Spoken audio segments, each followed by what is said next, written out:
Primeiramente, eu vou me identificar. Eu sou o Manuel, o pessoal me chama Manuel da JOC, né? O meu vínculo dentro da JOC de muitos anos. Aliás, fui formado dentro da JOC, mas eu sou piauiense, nasci em Teresina e me engajei muito jovem, né? Na luta política, com 14, 15 anos. Eu já participava dos grupos de jovens no bairro que eu morava. O bairro que eu morava tinha uma inserção de padres italianos que tinham uma concepção política bem evoluída, né? Alguns anarquistas, outros socialistas, mas eles fizeram uma diferença muito grande para muitos jovens e eu sou fruto desse processo, né? De levar um processo de conscientização, né? E aí, com isso, nesse processo, eu tive a concepção e a tomada de consciência de classe, né? Eu costumo dizer assim, interessante, porque no primeiro momento que eu fui contactado para participar dos grupos de jovens e tudo, né? Eu fui levado pelo meu pai, que era um homem de direita. Eu sempre ressalto esse detalhe, né, no meu processo histórico. Meu pai era um homem de direita, né? E ele, sem querer, me entregou na mão de um processo de formação militante de esquerda, né? Muito interessante, né? Eu agradeço muito essa inconsciência dele que gerou esse processo de consciência política que hoje em dia eu tenho, né? E eu comecei nesse trabalho de grupo de jovens, rapidamente, com outros companheiros, nós articulamos diversos grupos de jovens em Teresina. Há um desafio para entrar dentro do local de trabalho, fui para o local de trabalho, né? Dentro do local de trabalho tinha o desafio de fazer JOC, né? Essa era a meta, né? Não somente nos grupos de jovens, que eu seguia acompanhando, mas dentro do local de trabalho eu tinha que fazer a JOC, né? E dentro da JOC eu tive que passar por uma coisa, para mim, uma das mais importantes que tem dentro de todo o processo do movimento operário, que é uma coisa chamada revisão de vida, né, e operária, revisão de vida e operária. É um método que a JOC tem de fazer com que todos os seus militantes, ele revise o que está sendo feito no dia a dia no seu local de trabalho. Seja o local de trabalho, seja na escola, seja no grupo de jovens, mas você tem que fazer alguma coisa. Você não é um militante como eu posso dizer, biônico. Não, eu vou para a reunião, eu vou ouvir. Você tinha que dizer o que você estava fazendo. E à medida que você dizia o que estava fazendo, você era avaliado se você estava realmente sendo formado, se você estava formando outros jovens, se você estava despertando a consciência em outros jovens. Esse processo eu fiz durante um grande tempo nos grupos de jovens. Depois, no local de trabalho, já senti essa dificuldade, porque não era a mesma coisa. Isso é o primeiro impacto que você tem. Você não faz a mesma coisa fora do que você faz dentro do local de trabalho. Porque dentro do local de trabalho você é controlado, você é vigiado, sem querer ou não. E dentro disso eu desenvolvi, dentro do local de trabalho, alguns contatos, né? Era muito difícil. Eu estou falando isso em plena ditadura militar. Eu estou falando isso em 75, 76, né?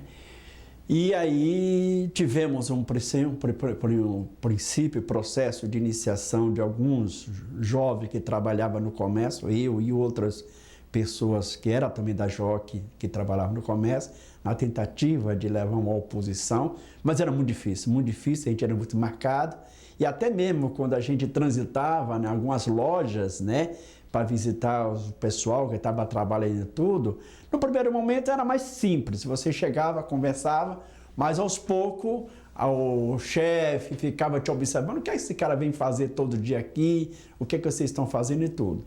Então a gente era muito controlado, era muito vigiado, tinha todo o serviço secreto da ditadura, mas mesmo assim nós demos alguns passos, né? E nesse processo de formação, dentro do local de trabalho, uma coisa que ajudou bastante a gente, porque tudo era difícil, né? Foi justamente aquele livrozinho pequenininho da Frente Nacional do Trabalho, que ela dizia, né, por exemplo, o que é o sindicato, o que é um 13º, o que é uma hora extra. E aqueles livros que a gente conseguia de uma maneira bem clandestina, era o nosso ponto de reflexão para levar para dentro do local de trabalho, né, para discutir com um, discutir com o outro. E é até interessante que o irmão do primeiro presidente do Sindicato dos Comerciários em Teresina, ele me dedurou para o chefe, né? Porque um dia eu levei para dentro do trabalho, né? O que era 10º, né? E aí todo mundo queria e ele pegou, né? Era um molecão. E aí ele entregou na mão do chefe. E o chefe chegou para mim e disse assim, pô, que negócio é isso aqui dentro, né? E aí me deu um gelo, né? E eu fiquei um pouco preocupado. Mas isso foi um dos alertas que eu tive, né? E a gente era vigiado, né? Esse é o primeiro pontapé. Depois eu saio dentro desse processo de militância que eu tive dentro da JOC e eu fazia uma articulação com outros estados, no caso, que o Piauí, Maranhão, Ceará. Lembrando que a JOC foi muito castigada, né, com a repressão, muitas pessoas desapareceram, foram torturadas, né, e depois alguns ficaram, né, os que ficaram foi que deu novamente toda a vida dentro desse processo. Interessante, né, porque eu era um militante que venho dentro da igreja, vou para a JOC, uma organização juvenil ligada à igreja, né, e esse processo que eu fiz no local de trabalho e tudo isso vai me mostrando justamente aquela vivência, né, que você tinha dentro da igreja e dentro do local de trabalho. Então esse relacionamento seu com o militante dentro do bairro ou do local de trabalho é que vai te dando justamente o teu formato como militante cristão, que é muito interessante a gente ver, né? Depois dessa articulação, eu saio do Piauí, né, para fazer parte da coordenação nacional da JOC, né? E a partir daí, dessa coordenação nacional da JOC, eu ando o Brasil afora, né? Dentro de muito medo de ser pego pela ditadura militar. Isso, todos nós sabemos disso, a gente era controlado, né?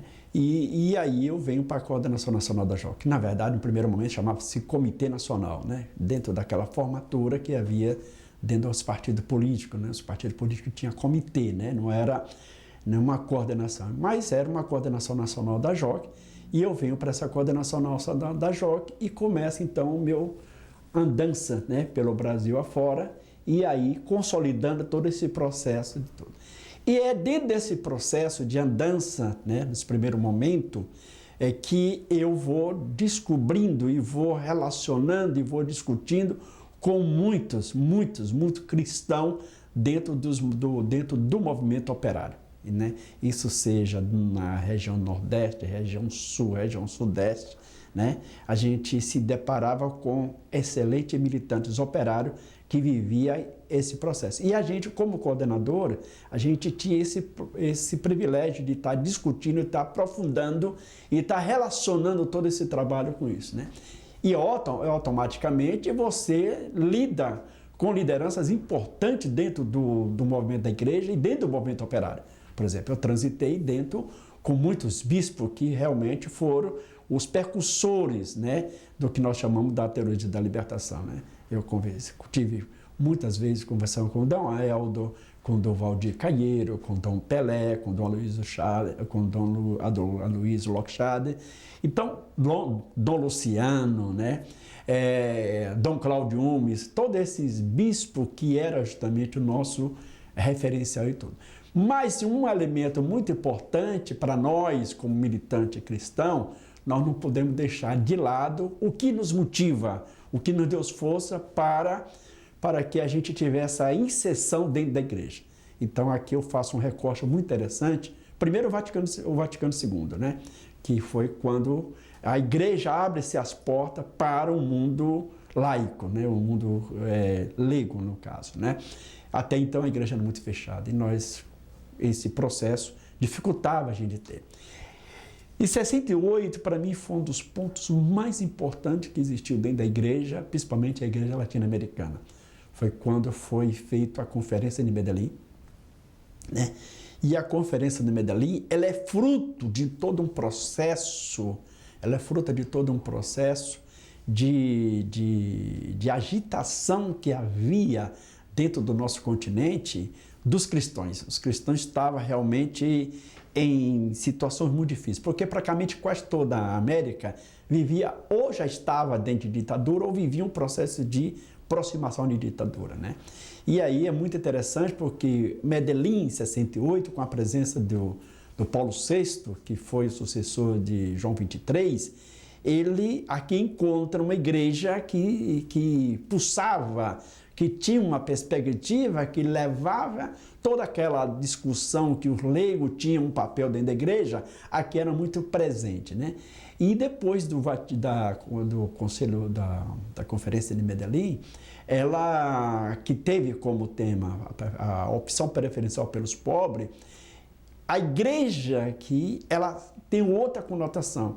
Eu digo isso porque no primeiro momento, né, quando a gente está aí iniciando, a gente já sentia esse movimento da igreja, uma aceitação bem grande de aproximação justamente dos trabalhadores, dos jovens desempregados, como eu e muitos outros, de estar trazendo, inserindo dentro e levando uma discussão política, né? E aí, quando eu não entendia exatamente isso, mas depois eu fui, dentro desse processo de coordenação, fui entendendo que eu era fruto de todo esse trabalho que foi a conferência de Medellín, né? Então, é uma coisa muito importante para a gente destacar. E até mesmo, fazendo uma rápida comparação, o que a igreja cometeu em 64, aquele pecado capital de apoiar o golpe militar, e depois os seus próprios filhos sendo torturados, e aí a figura de Dom Paulo Evaristo Arnes, em São Paulo, é uma coisa impressionante, né? Como a igreja está torturando meu irmão, e eu não posso aceitar uma coisa dessa. Eu sou filho da igreja, né? Então, são coisas muito importantes para a gente destacar isso. E a igreja retoma o seu curso normal de agente, de organizar e levar a participação dos seus filhos, dos seus cristãos, né, que são nós, dentro desse processo novamente todo. E aí é um corte muito interessante dentro da história para a gente não esquecer. Eu voltando novamente para esse processo de andança, de articulação, aí você se depara com muitas experiências, não só a JOC, que é muito interessante, mas aí tem a ACO, que é a Ação Cristã Operária, né, que são os adultos, e aí tem um papel muito interessante a Pastoral Operária. A Pastoral Operária, ela cumpre justamente com a JOC, com a CO, esse tripé, a consolidação, a articulação e a organização do que nós podemos dizer os cristãos dentro do movimento operário, sindical, etc. E aí tem pessoas, expoente de grande nome, que é o caso do nosso querido, amado Waldemar Rossi, né? Tem Elias, tem muitos outros que passaram por esse processo, tem Amaro, enfim. E aí, justamente, esse é um processo interessante nessa segunda etapa. E como que a gente se articulava, né? Eu, dentro desse processo de coordenação, e a gente presenciava a vida dos cristãos dentro desse processo. E havia uma abertura bem grande. A gente tinha acesso, a gente tinha, eu não vou dizer a palavra poder, que é muito forte, mas a gente tinha uma ingerência dentro de algumas discussões bem importantes, que a CNBB podia ser tomada aqui e acolá, né? Principalmente em algumas discussões, né, de organizações, etc. Né? Então, é muito interessante. Então, essa é uma questão bem interessante, né? E dentro disso, aí é bom voltar, quando a gente fala dos cristãos e tudo, mas o que esses cristãos faziam dentro do movimento operário? Primeiro, com suas ações militantes, né? Eles iam, assim, era impressionante a perseverança da mudança dentro do seu local de trabalho, né? As ações, os debates, as perseguições, as demissões que eram feitas, né, por muitos companheiros que estavam dentro do local de trabalho, que lá no meu início eu já senti na pele essa perseguição, e aí a gente presenciava também muitos companheiros sendo demitidos, sendo perseguidos em lista negra. A palavra hoje em dia ninguém pode falar, mas assim, mas existia, né, essa questão toda. E como é que a gente se articulava, como é que a gente debatia, como a gente tirava as estratégias para justamente estar evitando justamente essa agonia que existia dentro do movimento sindical. E aqui eu quero destacar várias experiências que muitos dos nossos companheiros desenvolveram. Voltando especificamente ao caso da JOC, a JOC vive um momento de ouro dos seus militantes, o operário, né? E a contribuição que esses militantes deram justamente no que nós chamamos da construção de dois instrumentos fundamentais de luta do movimento da política brasileira. A criação do PT e a criação também da CUT, né? Nós não podemos deixar de lado as experiências que teve. Pergunta, e a discussão, a formação do PT? Muitos dos nossos militantes ajudaram esse processo de construção, porque existia toda essa inquietação. Muitos dos nossos militantes, além de participar das nossas organizações, também tinham aproximações com muitas organizações políticas. Por exemplo, o caso do PCdoB. Para mim, o PCdoB foi o partido político de esquerda que mais aproveitou dos quadros políticos cristãos, principalmente da JOC, para seus quadros e tudo, né? Então, eu vivi isso na pele como coordenador e os conflitos que a gente tinha, porque nesse caso, não é, eu vou fazer um comentário que eu não quero gerar uma polêmica, mas dificilmente o pessoal do PCdoB, ele se preocupava de formar o jovem a partir do local de trabalho. Ele era mais fácil pegar o cara já formado, e quem formava esse processo era a JOC. Então a JOC era uma mãe, ele pegava aquelas coisas mais lindas possível, polida, militante, consciência, e trazia para o processo de discussão partidária. E aí nós perdemos diversos militantes nesse sentido, né, que se deu. Mas, independente disso, havia essas discussões.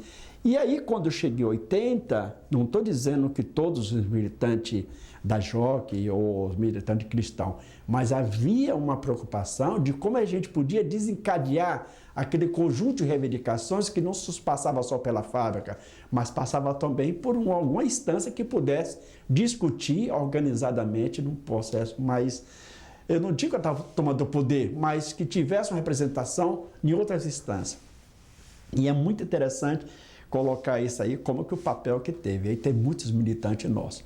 E na CUT, aí eu acredito que o papel dos militantes cristãos, ele foi determinante, né? E aí nós podemos citar não só a JOC, Pastoral Operária, como a CO, como diversos outros cristãos que não estavam organizados nesse processo de construção, né? Lógico que é evidente que no primeiro momento você pensa a CUT como a originária do movimento de greve de 79, 78, no ABC e tudo, mas seria muita, eu não digo assim, seria muita falta de memória não lembrar a construção e a perseverança que os cristãos tiveram dentro desse processo de construção de um órgão que fosse dele construído, né? E é muito interessante isso aí, porque a CUT nasce, ela vem na sua apogeu, tem aquele processo todo que nós conhecemos, a CLAT, depois a CUT, e vem todo esse processo todo.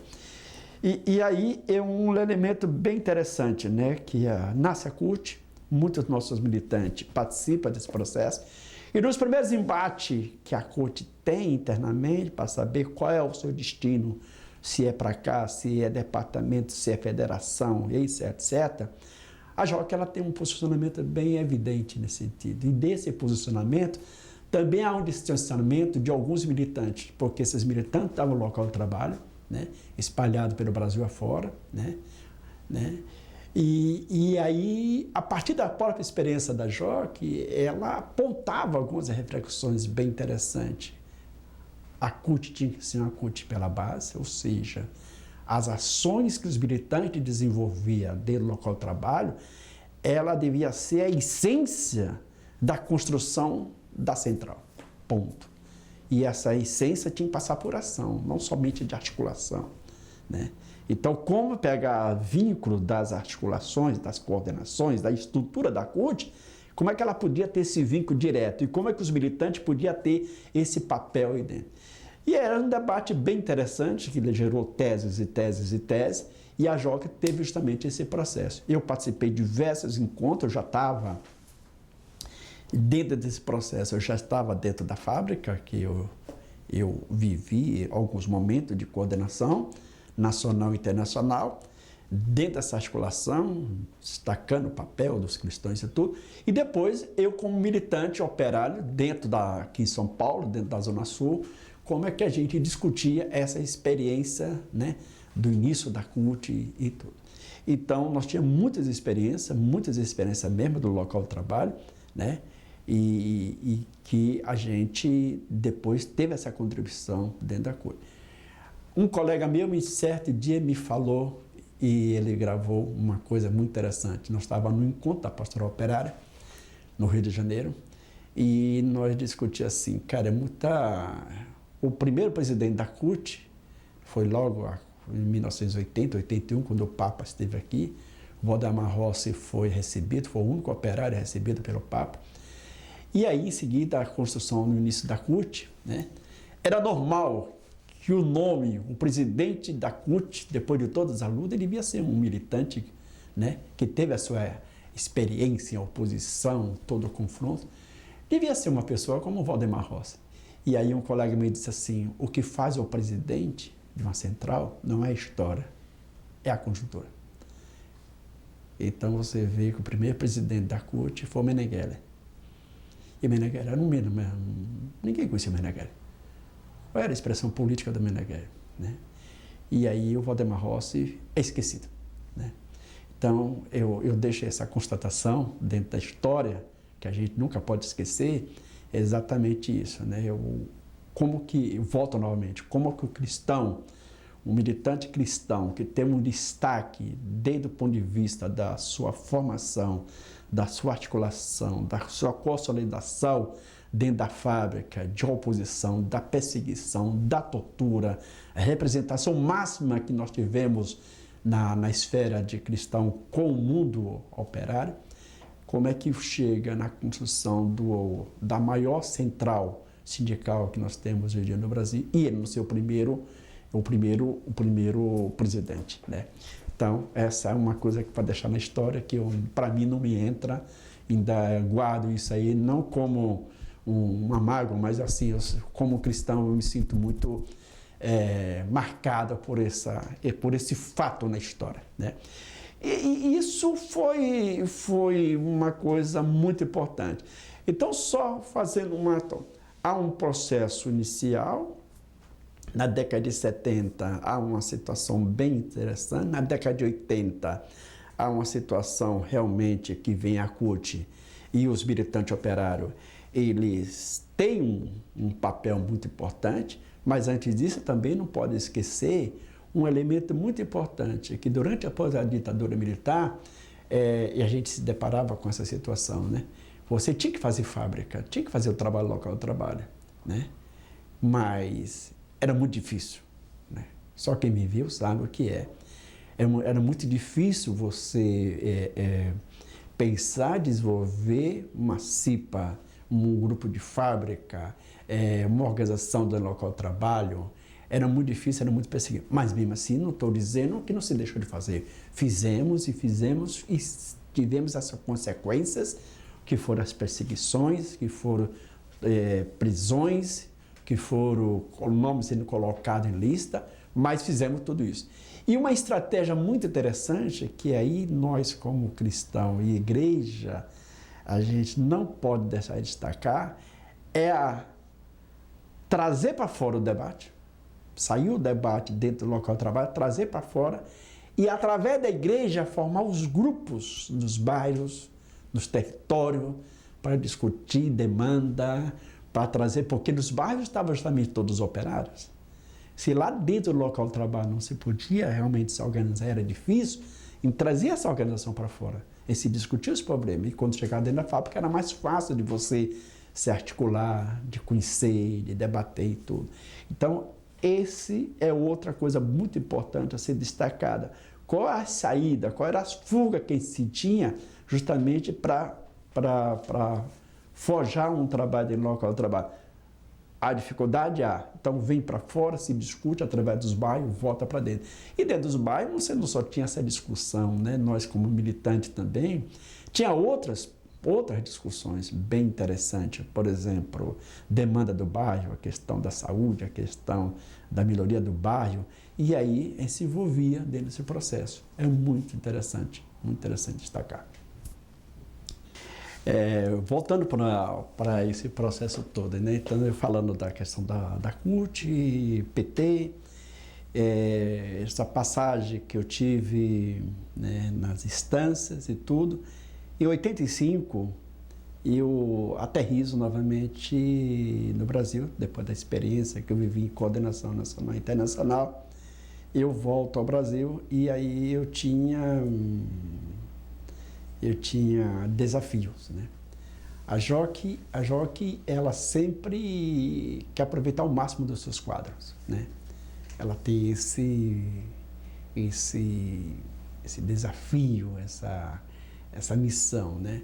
Eu, quando saio da coordenação nacional, eu fui desafiado, eu fui para a fábrica, disse, não, você precisa levar essa experiência, nós precisamos, e fui para a coordenação internacional. Quando terminou a coordenação internacional, a JOC dizia, um colega me dizia, um camarada meu da África do Sul, ele dizia assim, é muito investimento para ficar preso dentro de uma fábrica. Então nós temos que semear essa experiência. Então tinha proposta que a gente fosse para um lugar, fosse para outro, fosse para os Estados Unidos, fosse para a África, fosse para a Zâmbia, enfim. Mas a gente já com 29 anos de idade, com filho, mulher, e a gente queria jogar esse mundo que a gente tinha adquirido dentro de uma experiência, né? E aí nós resistimos. Chegando no Brasil, novamente veio o desafio, queria que mandasse para o Nordeste, como eu sou nordestino, queria que eu fosse para Recife, não fui, queria que eu fosse para Curitiba, não fui. Enfim, eu estava obcecado para ficar em São Paulo, e em São Paulo, para mim, tinha um ponto que era justamente a Zona Sul. Por que a Zona Sul? Porque dentro da análise que eu tinha naquele momento, na década de 80, a Zona Sul ainda representava ainda um dos maiores polos, né, de industrialização na cidade de São Paulo. Tinha as grandes empresas, como a MWM, a Metal Leve, enfim, muitas outras empresas, a FAG, muitas outras grandes empresas, e aí era o desafio. Bom, eu saio com toda essa bagagem, a minha experiência inicial foi no setor comércio, né? Tinha uma formação, tudo, mas na área de contabilidade, e eu volto justamente para uma fábrica em São Paulo. E aí começa uma outra etapa da minha vida, que eu gosto de destacar alguns elementos e tudo. Eu chego como se fosse um pássaro voando, né? E aí, primeiro galho que eu vi, eu parei. Foi uma fábrica que, perto de Pinheiro, eu trabalhava, né, dentro dela como ajudante. Eu pegava a vassoura todo dia, né, varria. Os donos eram argentinos, né, eram dois, uma fábrica pequena, pegava o motor e depois fazia bomba para sugar água, né, dos poços e tudo. O meu chefe, eu tinha dois chefes, né? Eu tinha um chefe geral que era um cara da Bahia, um cara que morava na Zona Sul, lá por lá de Varginha. E ele era bem aquele peão sem nenhum conceito que eu possa imaginar, né? E eu passava o dia inteiro ouvindo os dois gringos, os dois argentinos, xingando ele. E ele achava que era elogio que eu estava falando, porque eu entendia espanhol. E eles chamavam ele de tudo que era possível, né? De cabrão, isso, etc. E eles achavam que era elogio, trabalhava, produzia. E tinha um outro chefe, que o ajudante dele, né? Numa impressora, que ele era descendente alemão, né? Inclusive, ele é pai de uma menina que um dia encontrei dentro da CUT, trabalhando na CUT estadual em São Paulo, né? Enfim. E aí eu fiquei durante um período nessa fábrica e logo em seguida eu fui desafiado através da coordenação nacional da JOC. Achava que não podia seguir daquele jeito, e aí uns companheiros da oposição metalúrgica de São Paulo destaca que era um desperdício. E aí eu vim justamente fazer um cursinho de preparação para ser inserido novamente no local de trabalho. Eu faço na Escola Piratininga, eu faço um curso de ajustagem durante 3 meses e meio aproximadamente, e depois nesse processo eu vou para dentro da fábrica. Eu chego dentro da fábrica como ajustador mecânico e rapidamente eu já desenvolvo, tinha uma certa facilidade, né, de cálculo, etc., né? E rapidamente eu saio, vou para a ferramentaria e já entro entendendo um processo, vou para o Senai, vou para o Senai, faço tudo o que é possível dentro do Senai, faço ajustagem de precisão, faço ferramentaria, faço desenho, faço eletrosão, faço projeto, enfim. E aí eu começo dentro de uma fábrica, trabalhar dentro de uma fábrica metalúrgica, uma fábrica pequena, que começou aí, tinha uma média de 50, terminamos com quase 100 funcionários, quando eu fui demitido tinha um pouco 100 funcionários. Ela era uma fábrica que trabalhava com a informática, naquele momento a informática estava chegando, eu estou falando em 1985, 86. E havia todo aquele pessoal que ia comprar as placas no Uruguai, no Paraguai, etc. E a gente fazia a parte metálica do computador, as caixas, né?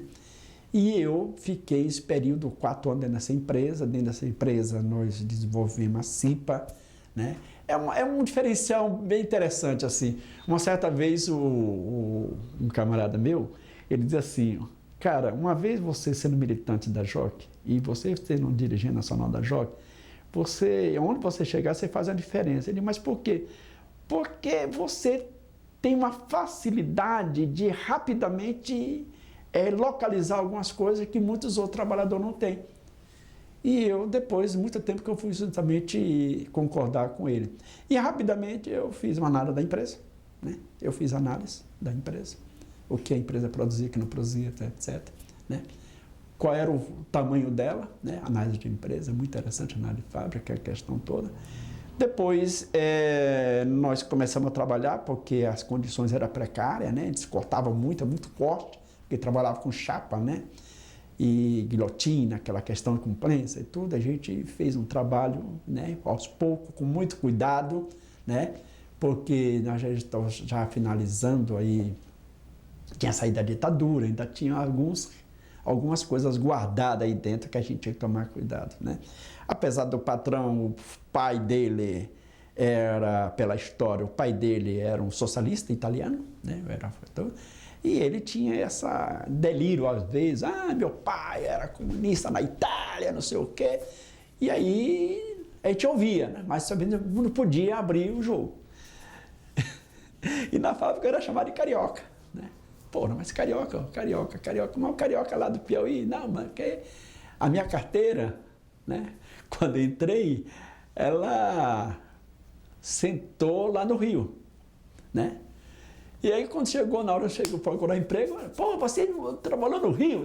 O cara aqui, o projetista era do Rio. E aí, rapidamente, como eu conheci o Rio, não podia também dar vacilada, né? Com o Rio, conheci, andei muito no Rio de Janeiro. E aí, garotinho, tá. E aí, lá no Rio, eles falam serão, né? Aqui fora a hora extra. Então, eu já tinha esses macetes todos. E aí, eu me levei, por isso eu fiquei carioca, e dentro da fábrica eu passei 4 anos com um carioca, chamava de carica, daqui. E rapidamente a gente conseguiu desenvolver uma CIPA, né? Desenvolver uma CIPA. Eu fui tinha o presidente, que era o cara representante, eu fui um membro da CIPA, né? Colocamos um cara que depois se vendeu, mas continuamos. Essa CIPA, nós transformamos ela, eu estou falando na fábrica Salamandra, né? Essa CIPA nós transformamos ela num grupo, né, de fábrica, e uma das primeiras reivindicações que nós fizemos foi, tinha tanto dinheiro rolando na fábrica, porque não pagava nada, né, pagava imposto, pagava nada, era um verdadeiro calote. Por que não dava uma cesta básica para nós? Nós conseguimos uma cesta básica, tá. E aí chegou a que eu me articulava com a oposição metalúrgica de São Paulo, na Zona Sul. E aí eu fui perseguido, que o pessoal do Isaías, que era um diretor sindical muito terrível, né? E ele começou a me pegar, tinha o assessor dele, que era Montanha, e depois tinha o Cláudio Prado, que inclusive foi vereador e tudo. O Cláudio trabalhava na Devibes, justamente com Hermes, meu grande camarada, né? E o Cláudio tinha um nível de consciência, mas enfim, depois foi para o outro lado, tudo. E nós conseguimos. Um belo dia teve uma greve, né, dentro da fábrica, e aí o sindicato chegou e ele achou, me entregou de bandeja, né? Mas o dono, no primeiro momento, não me chamou e disse, os caras do sindicato estão falando que você que organizou. Eu digo, não foi eu que organizei. A briga é porque você dava um dinheiro por fora para todo mundo, e o cara que não pegou, ele foi dedurar para todo mundo no sindicato. E o sindicato, eu disse que o pessoal veio, o sindicato achava que aquela cesta básica que estava sendo dada não era justa. O justo era dar um tique, porque o tique tinha todo um processo e tudo. Conclusão, eu fiquei nessa fábrica, quando entrou o colo, eu fui cortado a cabeça, fui embora. E daí eu fui para a segunda experiência. Saí muito preocupado, fui para a segunda experiência, trabalhei na Ilomatic, passei 2 anos e pouco. Lá o diretor sindicato era o Jaime, né? E o Jaime, na primeira vez que me viu, já chegou para o RH e disse assim, esse cara é perigoso. E aí, dito e feito, né? Eu trabalhei 2 anos, quase 2 anos e 4 meses, quase 2 anos e meio dentro dessa fábrica, e teve uma greve. E dentro da greve, depois da fábrica, foi mandado embora, né? Porque o Jaime me vinculou dentro, a fermentaria toda parou, né? E tinha uma peãozada bem grande, a maioria do pessoal era mulher, né? E aí paramos porque queria aumento, e o Jaime fez um negócio sujo lá dentro, principalmente com participação no lucro, e ele olhava para mim, nunca. Voltei novamente, fui para uma outra fábrica aqui perto da VAPS, trabalhei 10 anos nessa fábrica, uma fábrica pequena, e o Isaías novamente me perseguiu, que era a base dele.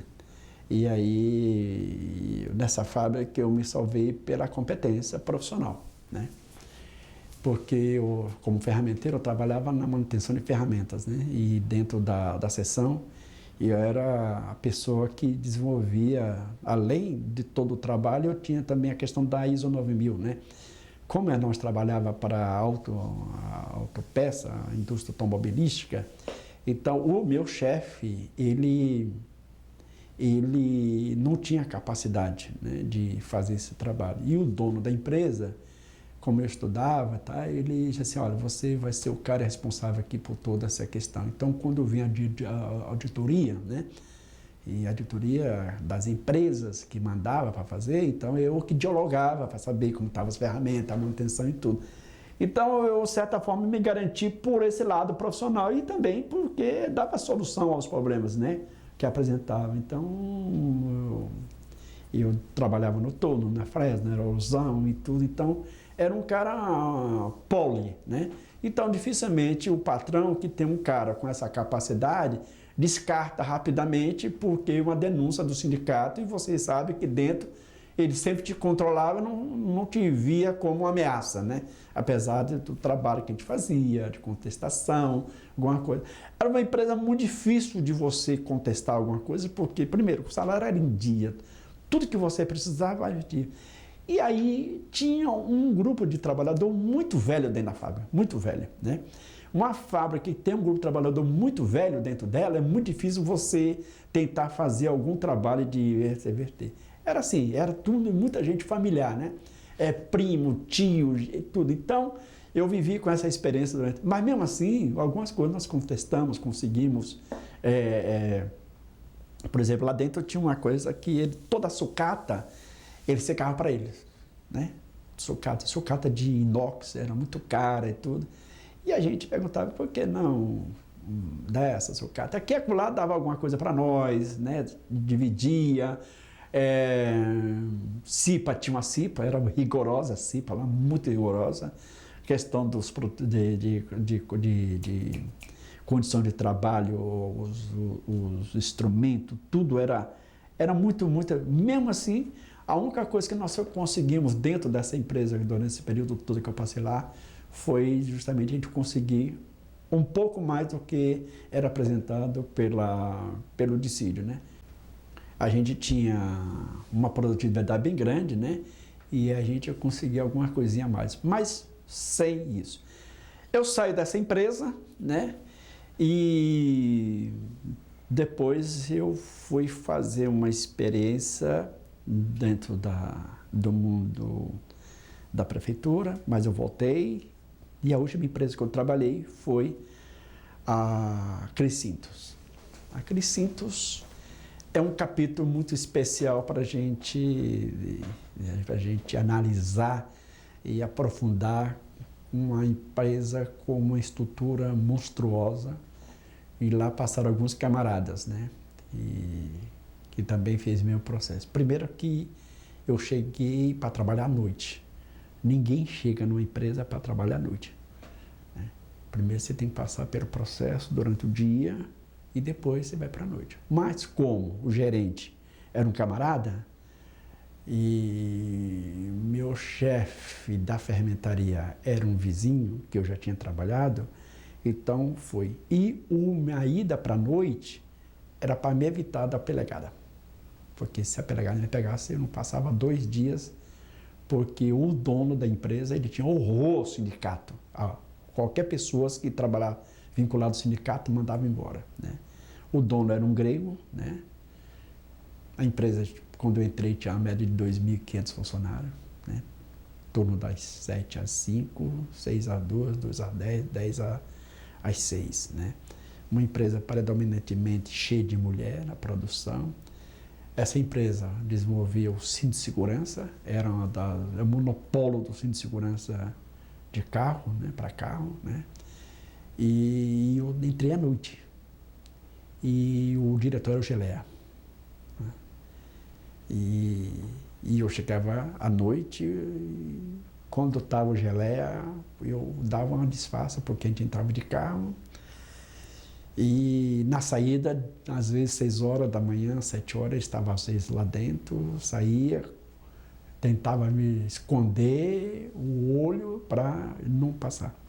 Mas eu sobrevivi quase 5 anos dentro dessa empresa, né? Quase 5 anos dentro dessa empresa. Uma empresa que vale a pena dentro dessa questão toda da comissão de perseguição e tudo. O dono, no caso, ele era maçom, né? É um cara extremamente de direita, e a empresa ela tinha um sistema clandestino de escuta e de filmagem sua, né? Então eu descobri que a empresa tinha mais de 300 e poucas câmeras instaladas dentro. Era um verdadeiro Big Brother. Ela tinha uma segurança interna 24 horas. 300 o quê? Mais de 300 câmeras, né? E ela tinha uma empresa de segurança dentro dela 24 horas, esse hotel. E todos eles eram militar civil. E o dono da empresa era o Godofredo, né? Que foi do DEIC, né? Ao lado dali tinha a seccional da Polícia Civil. Era normal você ver eles almoçando lá dentro. Eles eram abertos. Quantas vezes a Rota parava lá dentro, almoçava. A Rocan almoçava e vivia lá dentro. Quando o dono chegava dentro da empresa, primeiro tinha os seguranças particulares dele. E segundo, ele era escoltado pela polícia, né? Ele vinha no meio, 2 carros, um na frente e outro atrás da polícia para escoltar. Tudo isso é por quê? Qual era a análise que tinha? Ele tinha medo de ser sequestrado, porque teve algumas tentações. E dentro da fábrica, a maioria dos trabalhadores da fábrica era da região sul, Grajaú. Então, a polícia passava informação que tinha pessoas perigosas. Então, era uma coisa terrível lá dentro. E a gente era filmado. Tinha algumas câmeras visíveis, 360, ela te pegava. E tinha algumas que ninguém sabia. Um belo dia, disse assim, amanhã ninguém vai trabalhar na fábrica. Ninguém vai trabalhar na fábrica. Mas por que não? Amanhã ninguém vai. Sai 6 horas e acabou. Só volta no domingo. A gente botar no domingo. Beleza. E aí, um dos caras da segurança não, da manutenção, estava afastado e não foi avisado, não avisaram para ele. Aí ele chegou, quando chegou, quem estava lá dentro? Os caras, a empresa, colocando a câmera. Vai embora, o que é que você está fazendo aqui? Não, hoje está dispensado, pode ir embora, pode ir embora. Então, o dono, serviço secreto, tudo lá dentro, instalando tudo. E aí tem várias coisas. Por exemplo, um belo dia eu fui trabalhar e estava mal, bem mal mesmo. Estava com a barriga zoada mesmo. E eu cheguei e falei para o meu camarada de bancada, né? Eram 2 de corte, um corte fino e 3, um da coquilha e 2 de prático. Nós éramos em 3 e 3, 6 ferramenteiros à noite. Né? E a estamparia tinha um grupo, acho que de uma média de uns 20 ou 30 na estamparia, né? Era Torozão, tinha outros, na montagem, etc. E aí eu fui 5 vezes no banheiro. Né? Aí eu saía do corredor, né? E a câmera me pegava. Eu sabia que ela estava me olhando. Eu ia no banheiro. Aí eu faltava. No outro dia, um dos que chamava vigia, que andava todo de ternos, andando, tá? E ele chega para mim e diz, seu Manuel, tudo bem com o senhor? Eu digo, tá bem, tá bem. Ontem não estava legal, né? Eu digo, como assim ontem não estava legal? Você não foi 5 vezes no banheiro? Eu digo, cara, como você sabe que eu fui 5 vezes? Seu Manuel, aqui tudo a gente sabe, seu Manuel. Estão sabendo nesse momento que eu estou falando isso para o senhor. Eu digo, tá. Então isso quer dizer que as câmeras elas tinham também um poder de audição bem forte, né? Porque se falava e tudo, né? Teve outro camarada que estava na fresa e a menina estava fazendo a limpeza, quer dizer, no ponto morto. Ninguém imaginava que tinha uma câmera, ninguém imaginava. É impossível imaginar coisa daquela. Daqui a pouco o velho, o dono, manda chamar o gerente da fermentaria. Manda esse filho da puta embora agora. Eu quero que você mande. Se você não mandar, eu mando você. Observa o que ele está fazendo. E o cara com a máquina ligada e a menina vai rindo e ele que estava conversando. E ele filmou. Ele já está mais de 40 minutos. Aí o carregado ficou mais de 10 minutos. Voltou. Foi direto. Chamou o cara assim, você está demitido. Pô, mas é o que eu fiz, pô. Minha esposa está grávida. Não, você está demitido. Pô, mas por que você está mandando embora, cara? Estou trabalhando, a máquina, não é eu que estou te mandando embora. Está te mandando embora o patrão. Pô, mas o patrão nem está aqui. Claro que ele está. Pô, mas isso é sacanagem, pô, mandando embora. Na hora ele não falou. Mas você sabe que a Rádio Peão depois comenta, a Rádio Peão fala. Então fica ligeiro. Então a gente era controlado, nem sabia disso. Então, era uma fábrica difícil de fazer qualquer trabalho, era muito controlado. O sindicato tinha uma abertura, né? Sentava com os caras lá dentro, mapeava quem era e a rotatividade, principalmente da mão de obra não qualificada, era grande. Mandava embora constantemente, fazia isso. O pessoal qualificado, fermentaria, tinha uma prudência maior, né? E eu saí no período da crise de 2008, né? Que foi feito um facão, né? E aí eu saí desse facão, né?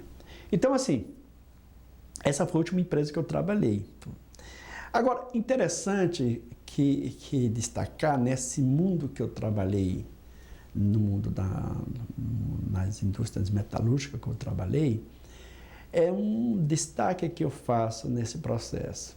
Como é que um cara que saiu do Piauí, fez uma experiência, depois foi para a coordenação nacional, andou países dos 3 continentes, reuniões e tudo, cai dentro de uma fábrica com 10 pessoas, né? Vai no chão, depois tem um curso de formação, vai para dentro da fábrica, se articula, participa das articulações do movimento sindical na região, tudo. É uma coisa de louco, né? E eu faço um ressalvo muito interessante aqui, que era um desafio que eu tinha, né? Era um propósito também que eu tinha, muito grande. Porque eu tinha uma discussão interna e um questionamento dizendo assim, por que os nossos grandes quadros não voltam para a fábrica? Eu, quando cheguei, eu tive várias propostas, assessoria, isso, aquilo outro. Porque era normal, porque um cara que tinha passado quase 8 anos, full time, andando, viajando, conversando, com todo tipo de experiência que você viu, né? Dentro do Brasil, fora do Brasil, encontro, congresso, enfim, tudo. Era normal você dizer assim, pô, eu vou dar sequência aí. E vou ficar nesse patamar, não vou descer, porque eu estou aqui. E eu fiz questão de pegar na vassoura, dentro da fábrica, né? E para mim isso foi a coisa mais honrosa que eu posso dizer que eu tive. Eu voltei novamente, comecei tudo. Agora, é uma coisa fantástica. Uma coisa é você ser do zero, entrar dentro de uma fábrica. E outra coisa é você ter tudo isso. Quando eu voltei, no primeiro momento, os primeiros 6 meses, eu ainda tinha a aptidão.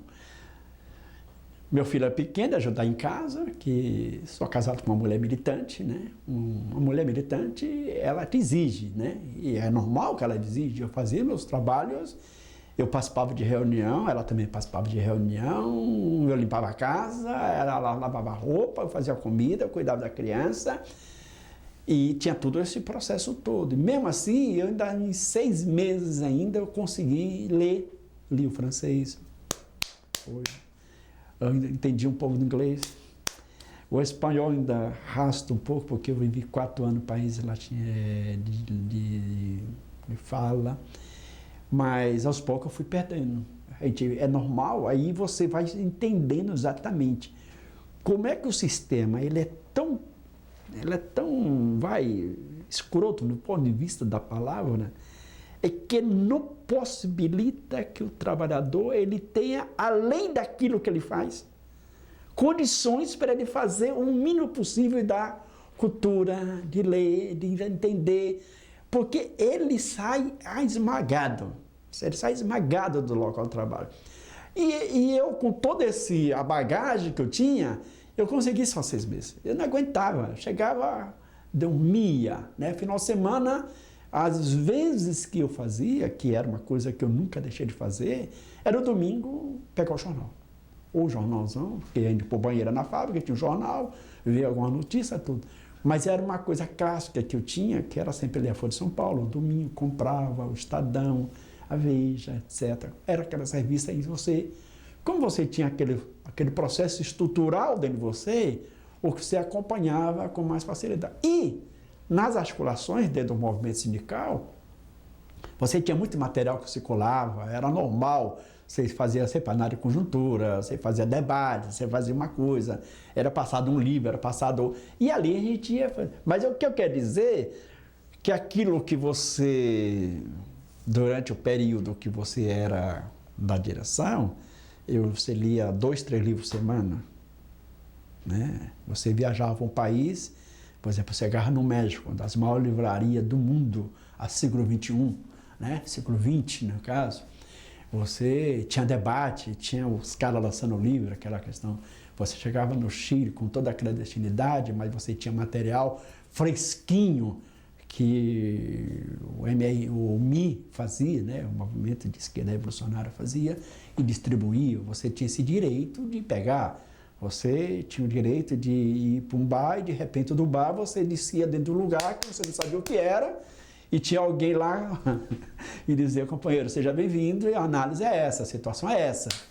Ou você chegar no Peru, ou você chegar na Bolívia, você ter contato com a COVE, né? Você conversar com o Lechim, que era, naquele momento, que era um mundo, e depois, ele sabe todo o processo que se foi, muitos companheiros, etc. Mas assim, Tinha muito material, muita riqueza que circulava e tudo. Agora, outra coisa é você, dentro do local de trabalho, pau, um dia, e depois você não ter a condição necessária de sentar, ler. Assim, eu vou pegar esse livro para ler. Você fazia isso quando tinha uma férias, pegava e tudo. Agora, a vantagem que sempre eu tive é que eu tinha uma companheira militante, né? E ela, por ter essa facilidade de também ler e tudo, a gente compartilha muitas informações e tudo. Então, esse era o quadro. Então, esse primeiro elemento desse processo, tudo, de você voltar para o local de trabalho, eu acho que para mim foi um momento mais enriquecedor que eu tive, né? Foi um momento muito enriquecedor. Eu tive o privilégio de ouvir, de ter a paciência. E aí entra o método da JOC, né? Que a gente fala JOC, né? E você ter essa paciência de ouvir, né? De ouvir, jogar o questionamento, receber, o que fazer, né? Então é uma coisa muito interessante assim. Eu vivi essa experiência e ela foi uma riqueza bem grande e tudo. Dentro desse processo é muito interessante, é como é que as pessoas me viram, como é que eu, como militante cristão, voltando ao pontapé inicial, eu me situava dentro disso, que eu nunca deixei de frequentar a igreja, né? Eu participava, eventualmente, da JOC, dando alguma assessoria, participei de algumas questões da pastoral operária, nunca participei da CO, mas eu sempre me situei nesse processo, né? Eu tenho um camarada que todos nós conhecemos, uma figura emblemática, né? Ele marcou muito almoço comigo, a gente conversava e tudo. E ele dizia, chegou um momento que ele disse assim, cara, não dá, eu queria te trazer para o meu grupo, mas tu é muito cristão, cara, pelo amor de Deus. Porque assim, eu consegui transitar com a experiência operária na Zona Sul e tudo, transitar com o PO, com o PRS, com o DS, com o MEP, com todo mundo, e eu me saí ileso, eu me dava com todo mundo, mas nunca participei de nenhum grupo desse. O único grupo político oficialmente que eu cheguei a participar foi o PT, que até hoje eu sou um militante orgânico dentro do PT, né? Participou do meu diretório, já fui presidente do meu diretório e tudo, é o único. E a CUT, né? Eu participo de uma maneira, não vou dizer, indireta, né? Porque eu sempre algumas lutas, algumas coisas, mas eu nunca fui distância, nem nada. Mas eu transitei com todo mundo, eu sempre tive essa independência, né? Da análise, de questionar. E isso, para mim, foi... E o respeito, né? Eu acho que é uma questão muito interessante. Eu sempre respeitei todos os camaradas, né? Que eu convivi, né? Tinha muito da DDS, tinha outro. Eu convivi com muita gente da DS, muita gente da DS, né? E nunca fui da DS, né? Isso é interessante, né? Lia muito material da DS, mas nunca fui da DS. Eu li o tempo todo, eu lia muito material da DS. E até hoje tem muitas camaradas meus, né, da JOC, que hoje em dia faz parte da DS, e eu me dou muito bem. Mas eu me mantive, eu digo, eu sou um militante, né? Com meus princípios cristãos, e eu desenvolvo o que é ser militante com os princípios cristãos. Eu acho que todos os militantes, a questão da solidariedade é uma questão muito forte, né? A ética, né? Sempre respeitar as pessoas, né? Então são coisas bem legais que eu tive desse processo todo e tudo. Eu tenho uma mágoa bem grande que eu tenho que relatar isso dentro do meu testemunho e tudo. Eu gostaria, eu já falei isso para muitas pessoas assim, da mesma maneira que o Waldemar Rossi ele foi desprezado, né, do ponto de vista na construção da CUT, eu assim, eu tenho vamos dizer que é mágoa, mas eu sei, um certo ressentimento na minha vida, porque o potencial que eu tinha, né, eu devia no mínimo estar numa Secretaria de Formação da CUT. Em nenhum momento eu fui descartado com... Eu não digo que me ofereci, eu sempre fiz questão de colocar, mas não, porque não tinha espaço. Os espaços eram muito reservados. E o mais triste que eu tinha Uma vez eu comentei isso com um camarada meu, com o Giba disse assim, mano, mas a coach é isso, né? Mas assim, e eu sentia que tinha muitas pessoas que ocupavam essa experiência sem ter essa experiência, né? Muitas. Não é que eu digo assim, mas cara, eu tive o privilégio na minha vida de ter um investimento muito rico. Talvez, eu não vou dizer assim, tem muitos, mas assim, tive o privilégio na minha vida de ter um investimento que são raríssimos os militantes operários que tiveram. Eu tive um boleto na minha mão para andar 10 países, assim, saíam. Quem é operário que tinha um boleto para andar 10 países no mundo? Eu andei quase 30 países no mundo. Andei 3 continentes. Eu vivi experiências. Eu passei quase 5 anos que eu não fazia outra coisa. Eu tinha informação de tudo que acontecia no mundo. Eu, dentro da coordenação internacional, era responsável por 2 elementos, porque cada um tinha responsabilidade. Eu era responsável pelo movimento operário internacional, tudo o que acontecia no movimento operário internacional eu acompanhava, e pela dívida externa, a economia. E aí eu ia, debatia com tudo. Eu tinha muito. Eu tinha dentro da Jockey Continental, tinha um garoto que todo dia ele estava lá, ele recortava todas as notícias do movimento sindical. Todo dia eu sabia o que acontecia no movimento sindical mundial. Sem contar as revistas que chegavam de diversas tendências mundiais. Então era muita riqueza. Eu acho que era uma coisa enorme que tinha e que podia ser contribuído, podia ser retribuído. E aí eu fiquei, deixei quieto, chega um momento que eu digo, deixa para lá, isso fica na história, isso nunca vai, deixa para lá. Essa é uma coisa. Mas por outro lado eu tenho essa felicidade, essa alegria, né? E uma satisfação enorme que eu tenho, é de dizer assim, eu tive a capacidade e tive a humildade de estar lá e descer, e daqui começar novamente. Depois de muito tempo que eu passei dentro do local de trabalho, toda a formação que eu tive, chega um momento que estagnei. Pergunta que eu fazia, eu vou ganhar o que mais fazendo esses cursos aqui? Eu acho que eu tenho que me preocupar que quando eu chegar a uma certa idade, eu tenho que dar continuidade. E eu quero dar continuidade àquilo que eu mais gosto de fazer, que é o processo educativo. E foi aí que me motivou a ir fazer uma licenciatura em matemática, que eu adoro. Foi a primeira licenciatura que eu ia fazer em 76, 77, lá no Piauí, na Federal do Piauí. Fiz, deixei para lá porque eu já estava no compromisso maior. Voltei, fui para a sala de aula, né? Hoje eu já tenho, desde 99 que eu estou na sala de aula, né? Transitando, eu trabalhava durante o dia, dava aula à noite. E eu tenho aí praticamente 11, 12 anos que eu estou dedicado 100% à sala de aula, né? Então, é uma experiência riquíssima. Toda essa bagagem que eu tive na minha vida, e você transportando elas para dentro de uma sala de aula, cara, é um valor. Primeira facilidade que eu tenho para trabalhar com jovens. A molecada me adora, né? Eu brinco com todo mundo.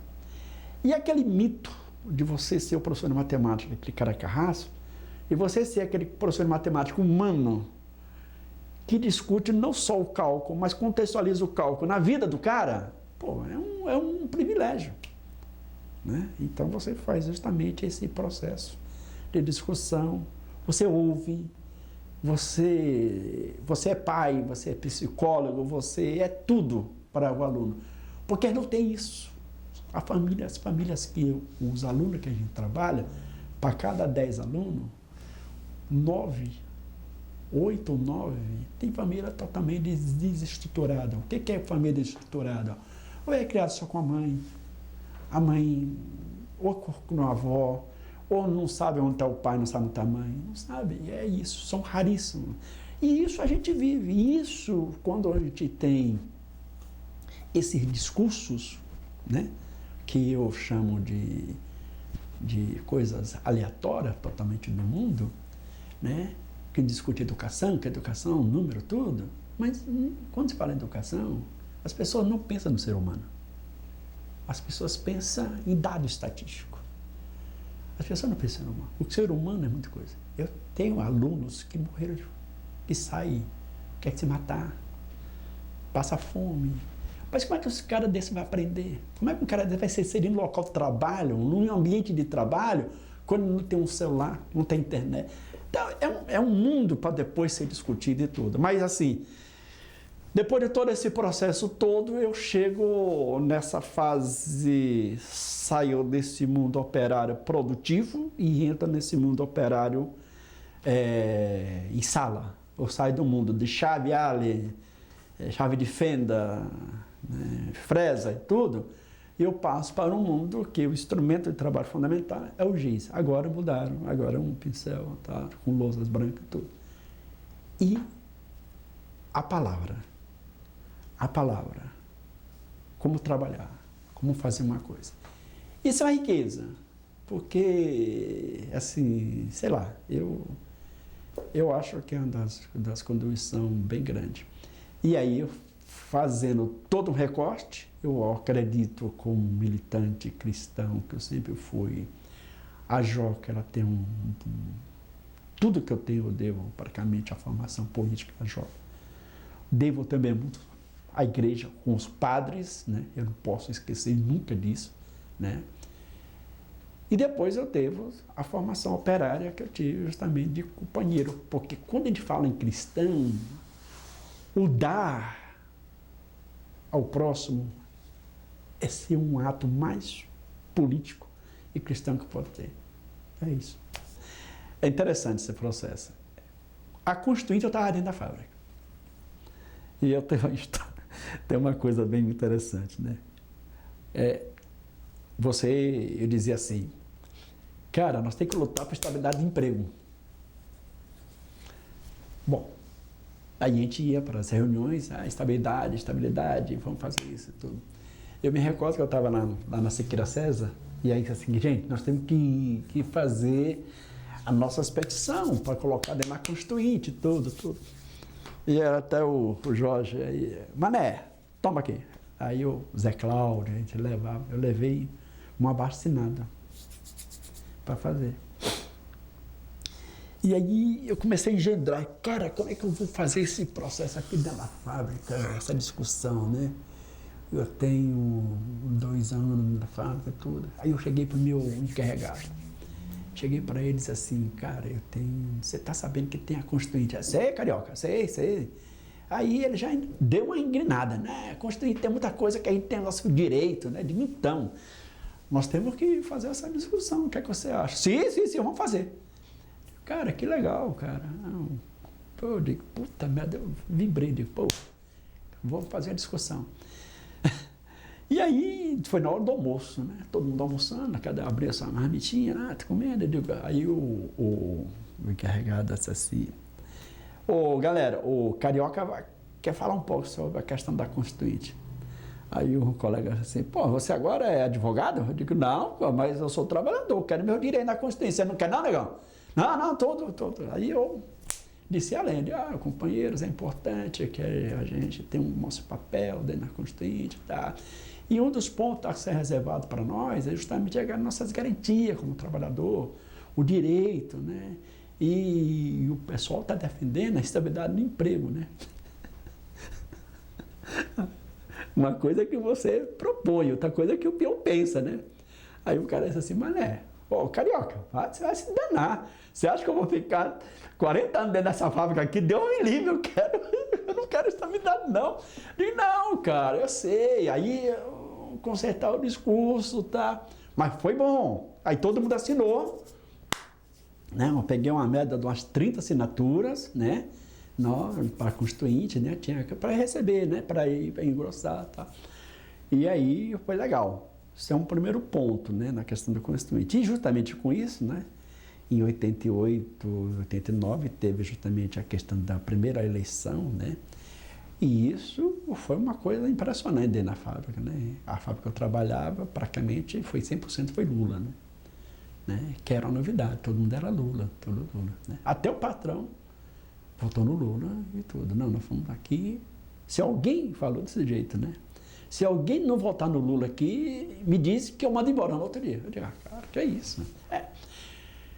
Mas era uma discussão bem interessante. Aí tem um processo, eu não participei da greve de 85, né? Que essa foi uma grande greve que nós tivemos aqui na Zona Sul. Eu não estava chegando, não participei ainda dela. Ela teve um papel muito importante, né? A liderança, né? Aí nós já tinha a CUT regional, né? Que teve... A era unificada. Era, exato. Foi unificada, todo mundo, tá? E eu, em 86, já todas as discussões que a gente veio, como é que eu vejo essa questão do movimento sindical no final da década de 80 e os anos 90? Em 85, depois da greve, na Zona Sul, nós vamos perceber que teve uma força bem grande e na década de 90, algumas empresas começam a sair devido aos outros municípios que davam isenção e tudo. Aí começa a sair a tudo. Há uma queda do movimento sindical e na sua articulação, né? Na sua articulação. A CUT, ela se fortalece nessa questão. A força sindical, ela também tem um espaço, né? O PCdoB, a central do PCdoB não tinha menos, mas a CUT e a força sindical, ela disputa, principalmente, eu estou falando justamente da Zona Sul, né?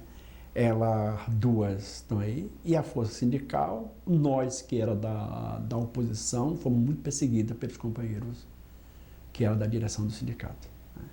Por maldade, ou sem maldade, mas teve essa perseguição. E é interessante é que hoje em dia você conversa com alguns deles, e eles... Né, mas teve perseguição. Né? Bom, tinha as campanhas, tinha essa questão toda. O movimento sindical, ele começa... É interessante esse debate, assim, e eu senti que a efervescência da década de 80 até meados de 80 já não foi a mesma proporcionalidade na década de 90.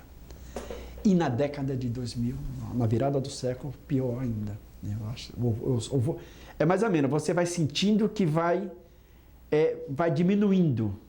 As lideranças que havia, elas também vão diminuindo. E o movimento sindical e a liderança jovem que vão, se diga de passagem jovem, que vão aparecendo, já não tem aquele mesmo pico, né? Aí você tem os bancários, que já não tem a mesma questão, tem os professores, POSP, então tem essa questão.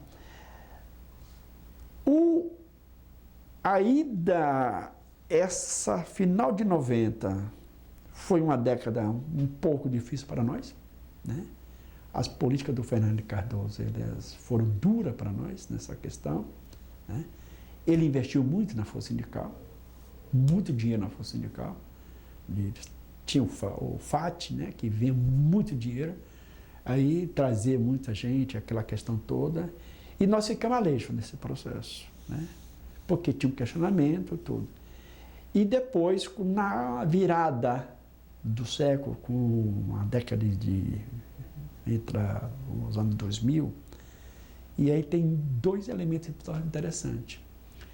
Em 89, quando a Erundina entra ao governo, ela já leva um grupo de trabalhadores que estava aí já, alguns assessores, tem os parlamentares que já começam e tudo. Quando chega em 2000, quando a Marta ganha, ela também arrasta muitos cargos, muitos trabalhadores começam ali. E na virada, quando o Lula ganha, em 2002, há uma devassa no movimento sindical. Esse institucional, ele é puxado, muitas pessoas são levadas para o mundo partidário, o partido cresce também, haja visto, o partido cresce o número de parlamentares, tem prefeituras na mão. Então, se você vai observando, todo aquele movimento, todos aqueles grandes quadros, eles são deslocados. E na medida que são deslocados, faz falta quadros pensantes que possam dinamizar. E aí você vê outra característica de dirigente. Um dirigente sem um preparo. São dirigentes que são forjados rapidamente, que vêm para uma estrutura sindical sem ter aquilo que nós pensávamos antes, forjado a partir de uma luta tudo. Porque depois, no final de 90, meados de 90 em diante, foram poucas essas greves. Porque aí vem outro discurso, que é o movimento sindical de resultado. E o sindical sai na frente dessa questão. E nós, só depois, no finalzinho, início da década, que veio também essa questão, principalmente pela participação dos lucros. Né? Começa a ver, não, vamos discutir, vamos fazer uma coisa. Mas você não percebe na década de 20, nos anos de 20, uma preocupação do movimento sindical do local de trabalho. Esquece. Aqui e acolá isso ainda tem CIPA. Mas local de trabalho são pouquíssimos experiências em tudo. Isso, se eu pegar a década de 90, já foi isso. E aí eu faço a seguinte observação. Eu não sei se é um bem sim ou mal. Então, essa discussão de partido e sindicato, ela foi mal resolvida. Porque as pessoas criaram confusão muito grande nesse sentido. Então, muitas pessoas confundiram, né?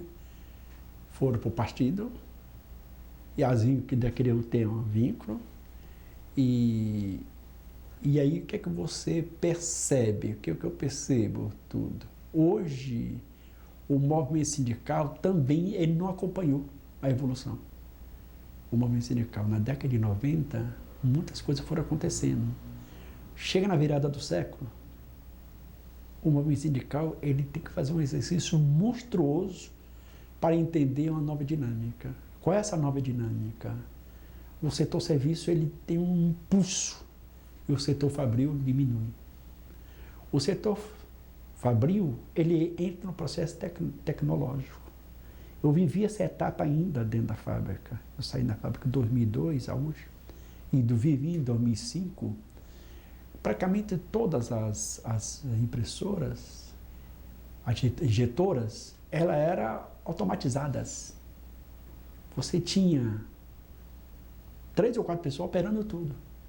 A ferramentaria, toda eletrosão, toda computadorizada. Então, o movimento sindical, a experiência, ele não acompanhou esse processo. E quem fazia esse processo era aleatoriamente, a formação, etc. Então, não tinha uma resposta para essas coisas, né? E o movimento e o setor serviço, no primeiro momento, ele teve uma expansão. Depois, o movimento, o setor serviço, ele novamente ele recua. Então, o movimento fabril, ele era isso, fechou, o que fazer? Difícil saber. O setor serviço fez isso, fechou. Hoje, se você vai na loja, você vê as pessoas em pé, porque as lojas hoje em dia preferem vender pela internet. Então, o movimento sindical, a velocidade que o sistema vai apresentando, o movimento sindical não segue na mesma proporcionalidade. E com isso tem essa dificuldade da organização, do financiamento, porque como você vai se financiar? Cadê a categoria? Quem é hoje em dia os maiores sindicatos? São os servidores públicos. E mesmo o servidor público, cada vez mais vai diminuindo. A grande pergunta, o que fazer então com o movimento sindical? O que vamos fazer com as pessoas que vivem no setor informal? Hoje nós temos que juntar a economia economicamente ativa, a maioria dela está de formalidade. Então, esse é um desafio. E nós temos que saber exatamente isso.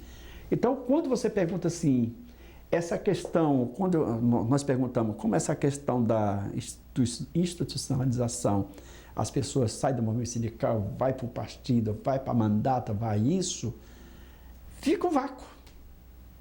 Né? E esse vácuo, para mim, é uma questão muito perigosa, porque, assim, hoje nós chegamos novamente com um novo governo, né? Vai resolver tudo? Não. Pelo menos estancou um rio de sangue que estava tendo, colocamos um tampão aqui para não sair mais sangue. Agora, é saber o seguinte, como a gente organizar?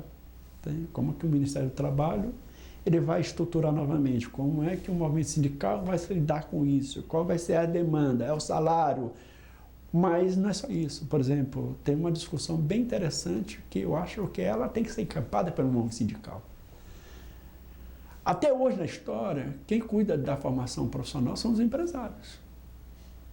Incrível que pareça. SESI, SENAI, tudo exerce. Será que nós não temos condições de a gente formar nós mesmos? Os nossos? Essa é uma discussão que tem que se colocar na prática. Que dando os empresários. Que toda essa estrutura do S tem que ser na nossa mão. E nós temos que fazer. E aí nós temos muita gente capacitada hoje em dia que pode direcionar, fazer esse processo. Né? Então eu acho que é uma questão muito interessante, é um ponto que está sendo levantado, é um ponto para ser debatido, não só participar, né? Não, então tudo bem, então vamos fazer uma mesa, vocês participam. Não, nós queremos dirigir o SESI. Por que não dirigir o SESI? Porque quem dirige o SESI nunca foi numa porta de uma fábrica. Porque quem dirige o SESI nunca foi dentro da escola pública. Senai. Nunca foi na escola pública. Como que você pode usar esse instrumento monstruoso que é o S dentro da escola pública? Né? Aí tá as escolas integrais agora. O que é que o jovem faz depois do meio-dia? Vai jogar dominó. É um absurdo. É um crime uma coisa dessa. Mas não podia.